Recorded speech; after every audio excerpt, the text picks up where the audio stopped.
Hello, welcome to the Ball State University Wrecking Crew Headquarters. I'm Stephen Campbell. Joining me today is Dr. Caroline Hand. Caroline is the Assistant Professor of Music, Associate Director of Bands, Director of the Ball State University Athletic Bands, and you also teach courses in music education. Yes. So, Caroline, thanks for being here. Thanks for having me. So we just want to talk a little bit about the upcoming Wind Ensemble and Symphony Band concert, which is the first Wind Ensemble and Symphony Band concert of the sort of academic season. It is, yep. And let me make sure. This is going to happen on September 28th at 7:30 p.m. and it's going to be in Sursa Performance Hall, or you can check out the live feed, which will be included in the description box below. So why don't we start off by talking about the program. So the concert starts with the symphony band, right? Yeah, it starts with the symphony band, and on their program is the British Eighth March by Elliott. Another piece in the British vein, we have Vaughan Williams' Toccata Martial, and then one of the grad students is guest conducting on the other side of the pond now, Charles Ives' Old Home Days. And then we are going to also play on that program a piece by a younger American composer, Viet Quang, called Moth, more contemporary piece.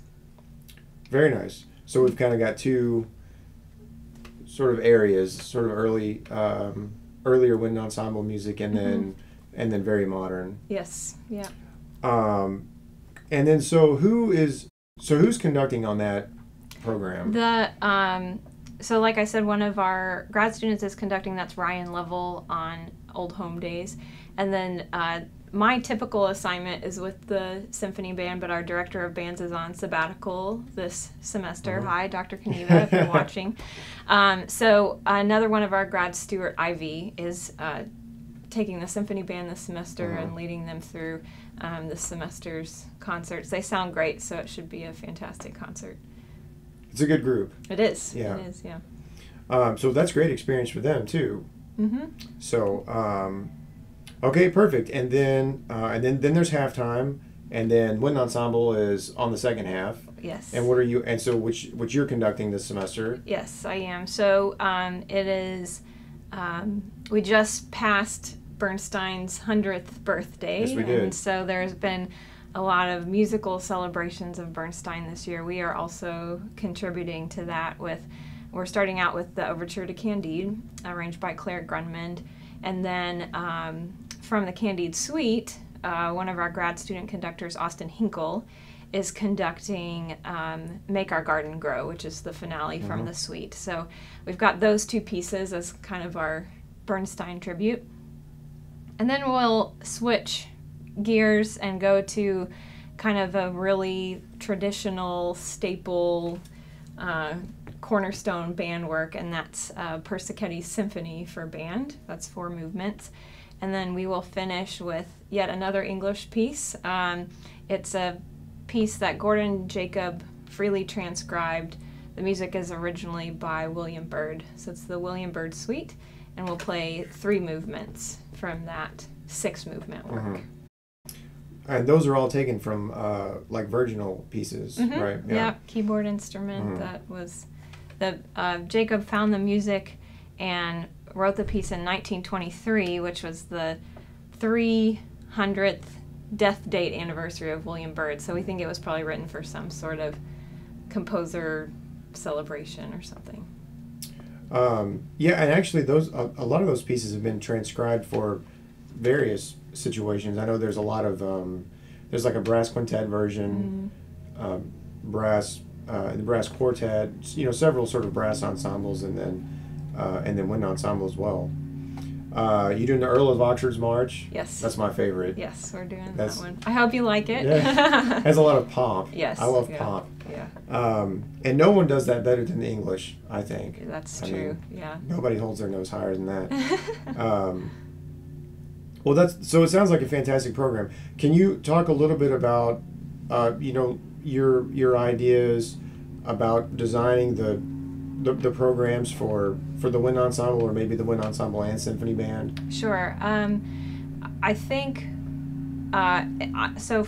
On the wind ensemble side of things, you know, if there's any band directors watching this from an educational perspective, I always like to think of this first cycle as a chance for the ensemble to really have a piece that is accessible, and they can really get to know one another as an ensemble, so to speak. So it just really opens up the listening, not so technically demanding maybe. So for me, that was the William Byrd suite.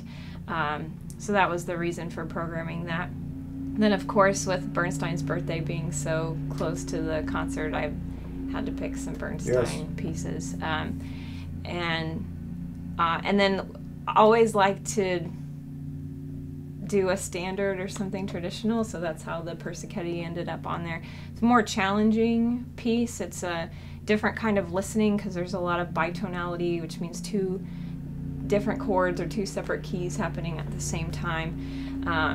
And he was an organ player, so writes in a way almost as if he were playing at the organ sometimes. So you hear all these different choirs of sounds. That's a little bit of a different sound palette from what we're used to now. I know Stuart, when he was designing his program, was really interested in variety. So he's got the modern piece paired with some of the older standards and that kind of thing. And I know for him too, educationally, he was thinking about, you know, like having a march on there to, you know, students can play and pulse and just really focus on the listening and get to know each other as an ensemble. Well, that's important. Well, first of all, it sounds like, especially, well, even within the ensembles, but with the wind ensemble and the symphony band, there's quite a variety on the program. So it sounds like there's going to be something for everybody. Yes. We got John Philip Sousa used to call that like potpourri style programming, so we'll call it a potpourri program. Yeah. Well, but I think that's important. I mean, there's, you know, playing a march is not as easy as some people make it out to be. Yeah. There's actually a lot in there, and to play it in the correct style. Right. Yeah. So there's a lot to be learned. For sure. And then the different nationalities have different styles which their marches should be played. So it's not and I think that says a lot. I mean, that's important. Yeah. And Stuart is, so British marches are, you know, people say traditionally slower than an American style march, and Stuart is choosing to, you know, go more towards what we've been taught the British tempo, you know, is for the march. So it has more pomp. Yes. You know. Well, they take their time, and, you know, things are very deliberate, I think, you know. Hello, English family, too, by the way. You know, as you and I have talked about, I'm a fan of British music. I'm a fan of Her Majesty the Queen. Yes. So did you watch absolutely. The wedding, the royal wedding? I watched highlights. Yeah. Yes, I did. So, well, that all sounds great. One, and then another aspect, particularly with the wind ensemble program, is the fact that what we do here at Ball State, anyway, and this applies to the chiefly the Percussion and the I believe the William Byrd, is like both of those compositions call for trumpets and cornets. Right.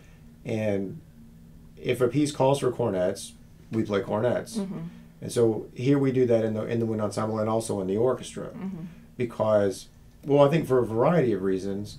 One, that's what the composer had in mind. Right. And I think that's important. A lot of, and I'm not trying to take anything away from anybody, but some people gloss over that fact. Right. And if it's just, you know, B-flat trumpet, B-flat cornet, everyone just plays trumpets. But I think that it's important because when a composer, when she or he composes something, that's what they have in mind specifically. Yeah. And I think we owe it. We have a responsibility, like our responsibility as musicians is to be, you know, as true as we can be to what we see in front of us.